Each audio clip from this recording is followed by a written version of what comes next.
بسم الله الرحمن الرحیم. الحمد لله و الصلاة و السلام علی حبیبنا و مولانا رسول الله و علی آله و صحبه و من والاه.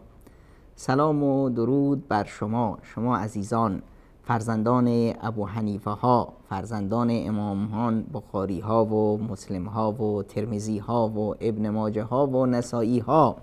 سلام بر شما خوبان، فرزندان زمخشری ها و ابو حاتم رازی ها و غزالی ها. سلام بر شما ابن خلقانی ها و ابو اسحاق شیرازی ها.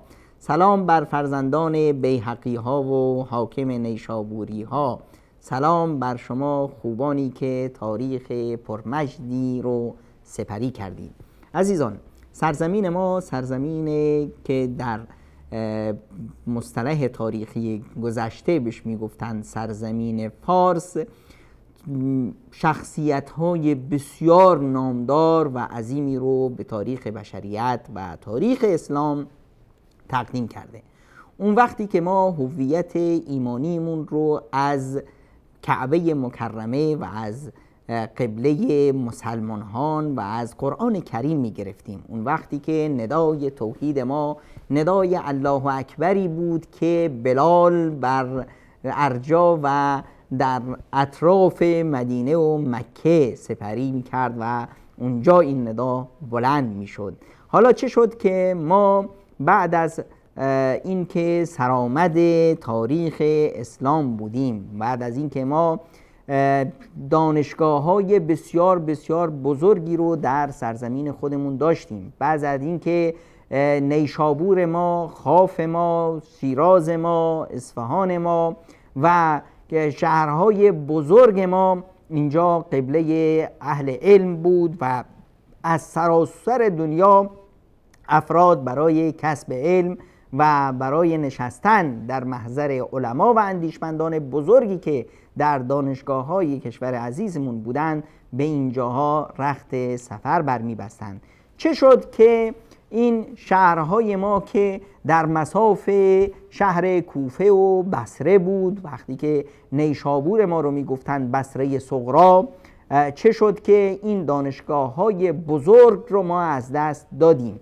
چه شد که بعد از این که ما نامه‌های بسیار بزرگی رو به تاریخ بشریت ارمغان داده بودیم، ما شدیم گمنام زمانه؟ چرا؟ ما در سده‌های ابتدایی، در سده‌های که به اصطلاح اسلام به سرزمین ما اومده بود و پدران ما این دین رو شناخته بودند و به ندای حق لبیک گفته بودند، چه شد که ما کم کم به حاشیه رفتیم؟ پس چرا نیاییم بار دیگر چراغ‌ها رو روشن کنیم؟ چرا نیاییم با اخلاص و با ایمان بیتابی کنیم از اینی که خورشید از بین ما رخت بربسته و در پی طلوع خورشید باشیم؟ چرا نگذاریم که این مذهب جادویی در زیر روشنایی بمیرد و باز مذهب ما مذهب وحی بشه؟ وحی که به ما گفت اقرأ، بخوانید، وحی که ادوات خواندن و نوشتن، نون و القلم رو در دست ما گذاشت و ما یا نیاکان ما تونستند در اون زمان شاخصه باشند و ما در رشته‌های مختلفی که جامعه اون روز نیاز داشت، چه در رشته‌های علوم نظری و چه در دانشگاه‌های دینی، فقه و تفسیر و حدیث و زبانشناسی و چه در زمینه‌های شیمی و فیزیک و ستاره شناسی و طبابت ما شاخصه بودیم و ابو علی ها و رازی ها داشتیم. حالا چه شد که به یک آن این شخصیت ها و این مهد و مرکز علم شد یک منطقه گمنام در تاریخ بشریت؟ وقتی میاییم مرور میکنیم نیاز هست که ما هویت سران خودمون، اون هویتی که باعث شده بود ما سرآمد جهان باشیم رو از دست دادیم، اون رو وارسی کنیم. بیاییم ببینیم که چه شد که ما عقب زدیم، چه شد که کشورهای دیگر از ما پیشی گرفتند، چه شد که ملت‌های دیگر از ما آموختند و بر ما سبقت گرفتند و چرا ما اومدیم و به اصطلاح خودمون رو باختیم. از جمله نامه‌هایی که با هم مرور می‌کردیم، نام بزرگی بود که در علم حدیث شاخصه بود، امام مسلم نیشابوری بود. امروز با هم یکی دیگر از فرزندان این شهر و شهر نیشابور عزیز، پایتخت علم و دانش در اون سده ها رو با هم مرور میکنیم. حضرت ابو عبدالله محمد ابن عبدالله نیشابوری، مشهور به امام حاکم نیشابوری. امام حاکم در دوشنبه 3 ربیع الاول 321 یعنی در ابتدای سده چهارم چشم به جهان گشودند و در سه‌شنبه 3 صفر 405 یعنی بعد از 84 سال رخت سفر رو از این دنیا بربستند. در سیرت و زندگی ایشون آورده‌اند که ایشون از سن 9 سالگی تحت نظر پدر و دایی بزرگوارشون شروع کردند به سماع حدیث. یعنی ایشون در یک فضایی بود، فضای شهر نیشابور، فضای علم و دانش بود. خانه های این شهر پر از علما و اندیشمندان بودند و حاکم در این فضا به اصطلاح رشد کرد. جالب اینجاست که ایشون در همون سالیانی در سال 359 یعنی در 29 سالگی به عنوان قاضی شهر نسا به اصطلاح منصوب شدند و شدند به اصطلاح قاضی این شهر و پس از مدتی قضاوت شهر گرگان رو به او پیشنهاد شد که ایشون نپذیرفتند. در مورد تعداد اساتید حضرت حاکم نیشابوری آوردند که ایشون بیش از 1000 نفر رو ملاقات کردند از اساتید بزرگوار رو و از اونها علم حدیث رو و علوم دیگر رو یاد گرفتند. سفرهای بسیاری داشتند. این یکی از ویژگی های اهل علم بود در هر زمان و هست که زیاد سفر میکنن. هر جایی که دانشگاه خوبی باشه، علمای نامداری باشن، به اصطلاح میرند و از اونها کسب فیض میکنن که در مورد امام حاکم آوردند که ایشون سفرهای بسیاری داشتند و کتابهای بسیاری رو مطالعه کردند و از بیش از 2000 شخص به اصطلاح تونستند احادیثی رو بشنوند و نقل کنند که از جمله اونهاست امام دارقطنی و امام ابن الفوارس. و پدر امام حاکم خیلی جالب هست که این رو بدونیم که خانواده چه نقش عمده‌ای در تربیت فرزندان خودشون دارند. پدر امام حاکم مدت 33 سال مؤذن بود. مدت 33 سال مؤذن بود. 3 بار حج کرده بودند، یعنی 3 بار در یک دانشگاه سیار که مدت زمان طولانی رو در سفر هست، با همراه با علما و اندیشمندان و متقیانی که خانه و کاشانه و همه چیز رو رها کردند، سفر طولانی حج رو در پی میگیرند که در اون زمانها سفر به حج تقریبا چندها ماه به طول می انجامید. وقتی می رفتند به حج، خب اونهایی که چندین ماه رو در سفر بودند و در عشق رسیدن به خانه خدا، وقتی که به کعبه معظمه می رسیدند به سادگی نمیتونستند از اونجا جون بکنند و مدت زمان طولانی رو، احیانا بیش از سالی رو در مکه سپری می کردند تا باز آماده می شدند و راه دیار خودشون می شدند. ایشون 3 بار حج کرده بودند پدر امام حاکم و در 22 غزوه شرکت کرده بودند در جهاد و هیچ وقت قیام اللیل، نماز تهجد رو ترک نمی کردند. انسان ثروتمندی بودند و بر علما و اندیشمندان و اهل علم بیش از 1000 دینار اون زمان رو، 100,000 دینار رو به اصطلاح صرف کرده بودند و به اونها خدمت کرده بودند.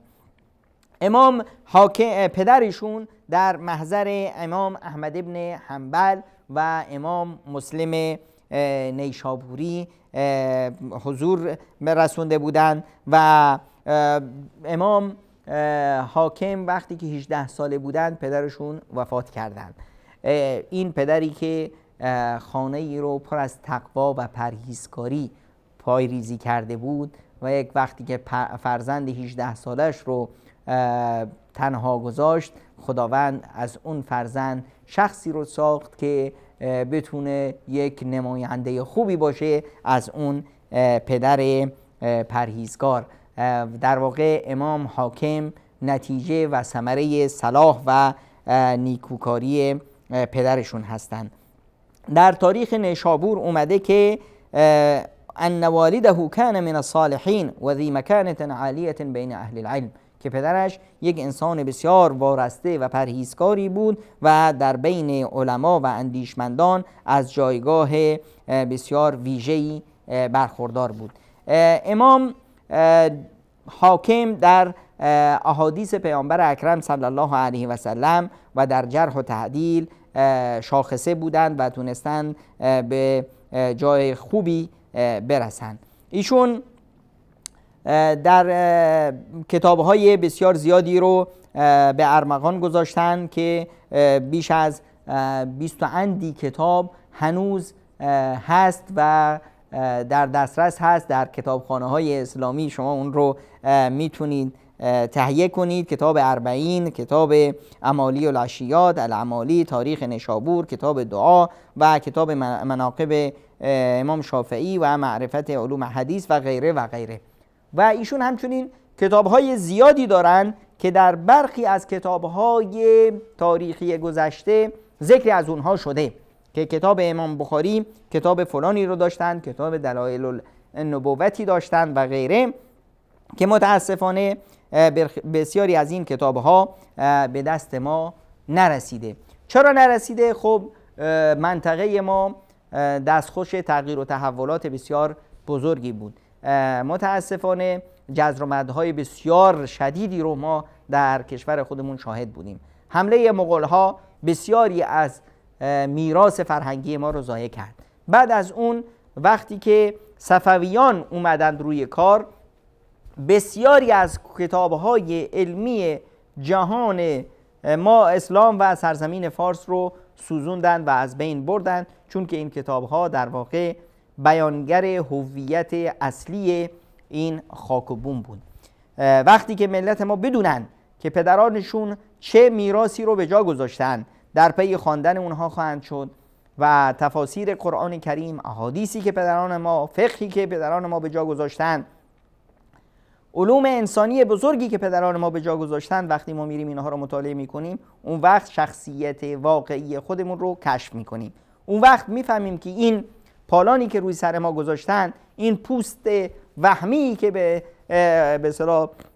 به تن ما گذاشتن، این واقعیت نداره. ما این نیستیم. این یک ابر بهاری است که اومده و ابر تابستانی است که میاد یه رعد و برقی به راه میندازه و به اصطلاح سرصدایی به راه میندازه، سیلابی به راه میندازه، در نهایت باید بره و ما برگردیم به همون شخصیت والایی که داشتیم، به همون مکانت و جایگاهی که در تاریخ داشتیم. امام حاکم مهمترین کتابی رو که برای ما به یادگار گذاشتن اسمش هست کتاب المستدرک علی الصحیحین. کتاب مستدرک علی الصحیحین خیلی فکره بسیار زیبایی داره. یک به اصطلاح بیانگر اون ذکاوت و هوش امام حاکم هست. امام حاکم اصلا اسمش رو برای چی گذاشتن امام حاکم؟ چون ایشون مشهور بود در قضاوت.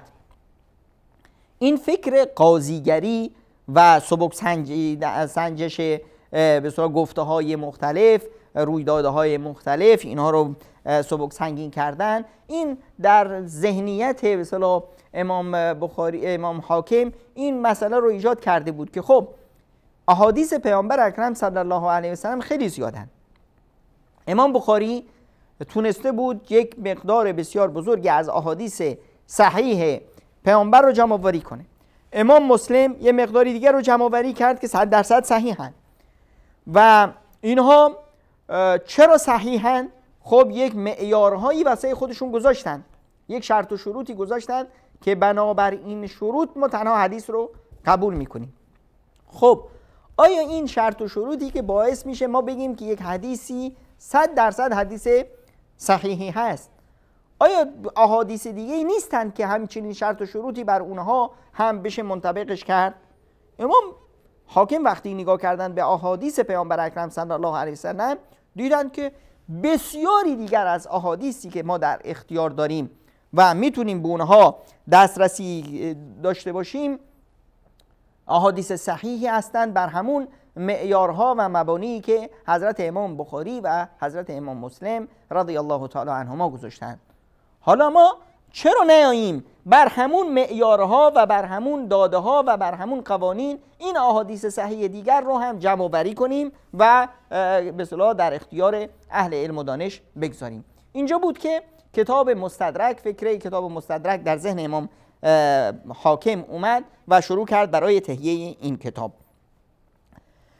امام ذهبی در کتاب به نام مختصر کتاب المستدرک علی الصحیحین میارند که احادیثی را که به نظر او برخلاف شرایط بخاری و مسلم بوده از کتاب حاکم حذف کردند. امام ذهبی بعد از اون اومدن و دیدن که امام حاکم، خب فکر امام حاکم، برنامه‌ای که برای کتاب مستدرک دیدن بسیار دقیق هست، کار خوبی هست، یک کاری باید میشد، اما در تطبیق این کار، جانب عملی این کار، دیدن که امام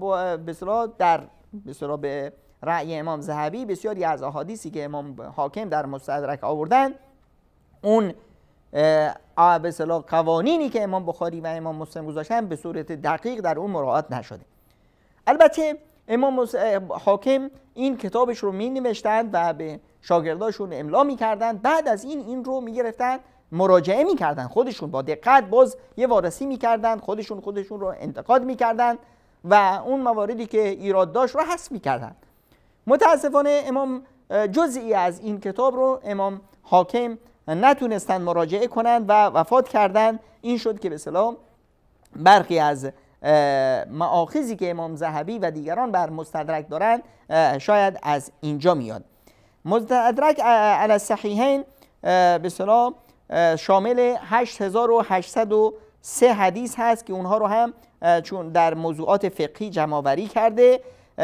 تعداد موضوعاتی که در کتاب ذکر شده 3647 عنوان هست که کتاب ایمان و کتاب علم و کتاب طهارت و کتاب طب و کتاب فتن و ملاحم و احوال و همه اینها، طوری که به اصطلاح برنامه ترتیب بندی و فهرست بندی کتاب ها در اون مرحله از زمانی بود. از جمله چیزهایی که قابل ذکر هست در کتاب مستدرک اینی که امام مستدرک حتی در قضیه صحابه رسول اکرم صلی الله علیه و سلم، صحابه پیامبر رو میاد به 10 طبقه تقسیم میکنه و میفرمایند که همه صحابه مثل هم نیستند. صحابه‌ای که در ابتدای اسلام آوردن مثل خلفای راشدین، بعد از اینکه صحابه‌ای که بعد از قضیه تشاور در دارالندوه مسلمون شدن، صحابه‌ای که هجرت کردند به حبشه، صحابه‌ای که در عقبه اولا بودند، صحابه‌ای که در عقبه ثانیه بودند که بیشترشون از انصاریان هستند، و اولین مهاجرانی که به مدینه رسیدند به قبا قبل از اینکه پیامبر داخل مدینه بشه، اهل بدر، صحابه‌ای که بعد از بدر و حدیبیه هجرت کردند، اهل بیعت الرضوان در حدیبیه، و اونهایی که بعد از حدیبیه و فتح مکه هجرت کردند، امثال خالد ابن ولید و عمرو ابن العاص. به این صورت دسته‌بندی میکنه صحابه پیامبر اکرم صلی الله علیه و سلم رو. علما و اندیشمندان در مورد امام حاکم چی میگن؟ امام حافظ ابن کثیر در البدایه و النهایه میگه که امام حاکم از اهل علم و حفظ و حدیث بودند.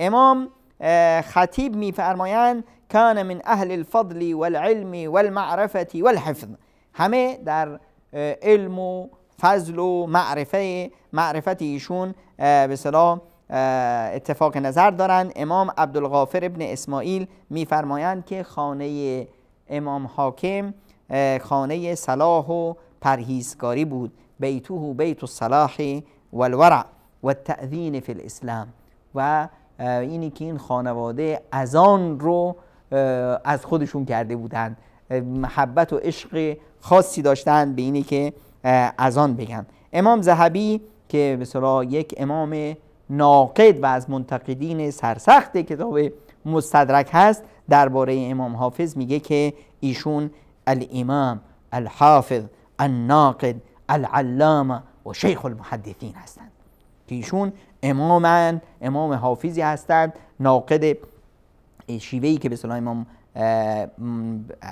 حاکم رو برتری میده بر خیلی از علما، اینی که یک انسان بسیار ناقد بودند که همون به اصطلاح حالت قضاوتی که در محکمه و قاضیگری انجام دادن همین صفت رو در علم هم پیروی میکردند، واسه این در نقد و انتقاد بسیار چیره دست بودند، علامه زمانشون بودند، شیخ المحدثین بودند. این بیانگر به اصطلاح یکی دیگر از شخصیت‌های تاریخی ماست، یکی از انسان‌هایی که سرزمین فارس اون رو به جامعه بشریت تقدیم کرده، امام حاکم که در 3 صفر 405 موافق با 2 اوت یا آگوستوس 1014 میلادی بعد از 84 سال زندگی جان رو به جان آفرین تقدیم کرد. این ستاره دیگری است از ستاره‌های درخشان و از بچه‌های نشابور خودمون که نیاز هست ما فرزندان این علما و اندیشمندان بریم کتاب‌های این عزیزان رو بخونیم، بریم مستدرک امام حاکم رو بخونیم، بعد مستدرک که خودش استدراکی هست بر صحیح بخاری و صحیح مسلم، بریم صحیح بخاری رو بخونیم، صحیح مسلم رو بخونیم. وقتی که کتاب تفسیر هر یک از این کتاب‌های حدیثی صحیح رو در باب تفسیر بخونیم، با قرآن انس بگیریم، وقتی بریم شخصیت‌های والای سرزمین خودمون رو بشناسیم، اون وقته که ما میفهمیم که ما کی هستیم، واقعیت ما کی هست. این حرفایی که به خورد ما میدن تو مدرسه ها، تو رسانه ها، آیا واقعا اینها بیانگر ما هست؟ آقا ما این پوستین جدیدی که به ما گذاشتن، روی ما گذاشتن که یک جامعه بزرگ رو ما تیکه پاره کردیم، مایی که یک سرزمین واحد داشتیم، مایی که با تمام قومیت‌های مختلف خودمون، با زبان‌های مختلف خودمون، با فرهنگ‌های مختلف خودمون با هم انصدام داشتیم، چه شده که امروز با هم قهریم؟ چه شده که امروز از همدیگه متنفریم؟ چه شده که امروز این کشور ما اون یگانگی، اون انسجام، اون برادری، اون محبت، اون عشق، اون سرمایه بزرگ علمی گذشته رو نداریم؟ وقتی برمیگردیم میبینیم که نه، ما کلا راه رو با چاه اشتباه گرفتیم. ما داریم در یک مسیری حرکت میکنیم که با مسیر اهدنا الصراط المستقیم در تضاد هست. ما اومدیم قبلمون رو از مکه مکرمه کشوندیم آوردیم به چی؟ به کربلا و نجف. پس ما با اون صدای ایمان، صدای اقرأ، صدای نون و القلم در جنگیم. ما اونها رو درک نکردیم. اینجاست که میایم فکر میکنیم میبینیم که بله، ما راه رو به ترکستان بردیم، به جای اینکه به طرف ما، به جای اینکه بریم امروز به سوی دانشگاه بچه‌هامون رو ببریم به سوی دانشگاه، میبینیم که بچه‌هامون رو میبریم به سوی موزه، به جای اینکه بخوایم برای جامعه بشری ما یک چیز نوینی رو تقدیم کنیم، میریم کنکاش میکنیم در تاریخ، مرده ها رو از زیر قبر در میاریم، کفناشون رو هر سال و هر روز عوض میکنیم، میگیم که نمیدونم چله فلانی، میگیم که نمیدونم سال روز شهادت فلانی، مرگ فلانی و علانی به سر صورت خودمون میزنیم. پس ما یک مشکلی داریم و یک مشکل بسیار عمده‌ای داریم که چطور خودمون رو اصلاح کنیم، چطور بیاییم و جامعهمون رو اصلاح کنیم، چطور خودمون رو بشناسیم، ما کی بودیم و به کجا داریم میریم و مسیرمون رو چطور باید مشخص کنیم. اینی که ما نیاز هست که خودمون رو بشناسیم و شناخت خودمون اینه که تاریخ خودمون رو بشناسیم. تاریخ که در اون مرحله تاریخی ما از مجد و عظمت خوبی برخوردار بودیم، ما در دنیا شاخصه بودیم، ما رهبریت علمی جهان اسلام رو به عهده داشتیم، نامدارایی در تخصصهای مختلف جامعه، نیازهای جامعه بشری داشتیم که تا امروز نامشون در کتابهای علمی مطرح هست. ما اون شخصیت ها رو گم کردیم، اون تاریخ رو گم کردیم. در واقع ما خودمون رو گم کردیم. در واقع ما یک پوستین جدید دروغینی که برای ما بافته شده بود و بر ما تحمیل شد با زور بازوی صفویت، اون رو قبول کردیم و اینچنین ما از بین رفتیم و در حاشیه افتادیم. حالا راه حل چیه؟ راه حل همینه که ما برگردیم و کتاب‌ها و میراث بزرگی که نیاکان ما برای ما گذاشتن، این رو با هم بخونیم، مرور کنیم، علم و اندیشه‌ای که نیاکان ما برای ما به جا گذاشتن اون رو مرور کنیم، مراجعه کنیم و هویت اصلی خودمون رو دریابیم. چه چیزی باعث شد که ما شاخصه بشیم در اون مرحله زمانی، اون رو کشفش کنیم. چه چیزی که باعث شد که ما رو به سوی علم و دانش تشویق کنه، اون رو در بیابیم. و چه چیزی که باعث شده بود که همه جامعه ما انسجام خودش رو داشته باشه، ما در کنار خودمون همه افراد اقشار مختلف جامعه اسلامی رو داشتیم، جامعه خودمون رو داشتیم و هیچ موردی نبود غیر از محبت و علم و دانش و این همه اینها به سیاه چال تاریخ رفت و ما شدیم به اصطلاح با خودمون دشمن، داریم با خودمون می جنگیم، خودمون رو نشناختیم. چی شد که ما به این مرحله از شکست و عقب نشینی رسیدیم؟ اینجاست که در میابیم که صفویت خیلی نقش بسیار ویرانگری در ویران کردن شخصیت و هویت ما داشت. ما رو به جای اینی که بیاد بسازه و ما رو با قرآن انس بده، ما رو از قرآنی که مصدر هدایت ما و مصدر رشد و ترقی و تعالی ما بود، قرآنی که ما رو تشویق میکرد به علم و دانش، ما رو تشویق میکرد به این که بزرگترین و شاخصه های تاریخ علم و دانش منطقه و جهان باشیم، ما رو از قرآن کند، ما رو گذاشت به جای اینی که رابطه ما با خدامون باشه، شدیم ما اسیر یک مجموعه انسانهای مذهب تراش که اونا می اومدن برای ما مزار می تراشیدن، برای ما امامزاده می تراشیدن، بعد خودشون اون رو به اصطلاح صدنه های اون می شدن و ما مجبور بودیم به اصطلاح دنبال اونا را بیفتیم و حرف اونا رو بگیریم و به این صورت ما شدیم اجیر و برده یه مشت انسانهای مذهب تراشی که تونسته بودن به اصطلاح برای خودشون یک بازاری رو به راه بندازن و ما شده بودیم خریداران این بازار و تا امروز همچین حالتی رو داریم.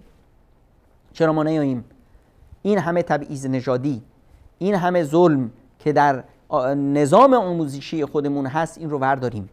چرا ما نیاییم عقلهای پویا و سنجشگر و عقلیت انتقادی رو در جامعه خودمون رشد بدیم تا عقلهایی چون امام حاکم نیشابوری، چون مدرسه بزرگ نیشابور با اون همه علم علما و اندیشه ها به جامعه بشری تقدیم کنیم؟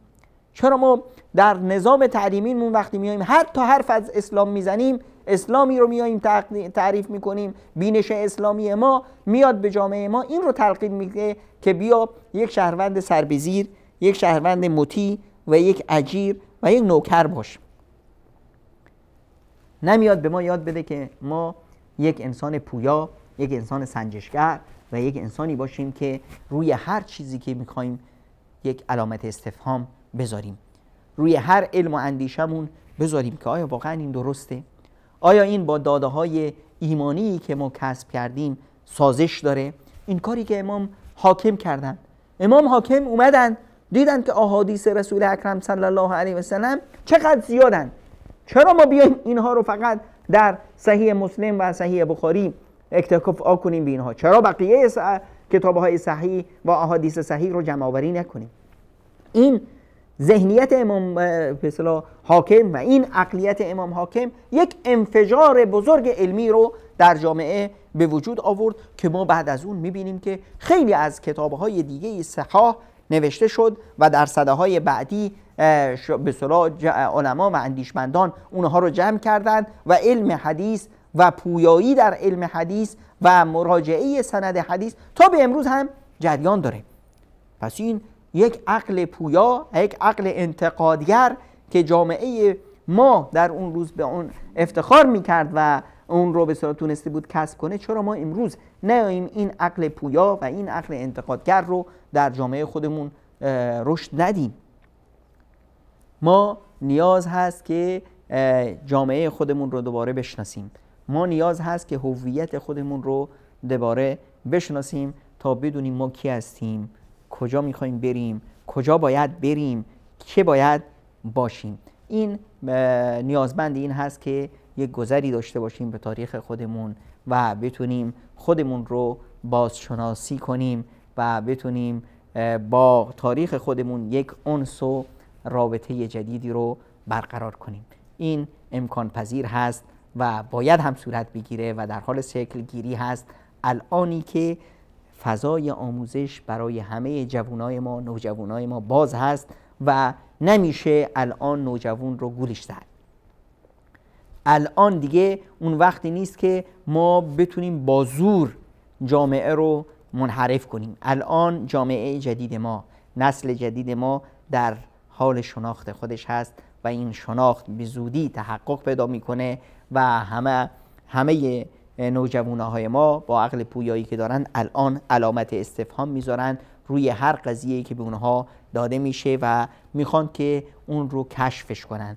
و این سلسله برنامه‌های ما نامآوران سرزمین فارس هم در همین راستا میخواد که به نسل جدید و به نسل قدیم این یادآوری رو بکنه که بسیاری از مسائلی که به خورد ما داده شده، این هویت وهمی که برای ما ساخته شده، این قابل تغییر هست و باید اون رو تغییرش بدیم و انشاءالله این تغییر به زودی به جامعه عمل پوشیده خواهد شد.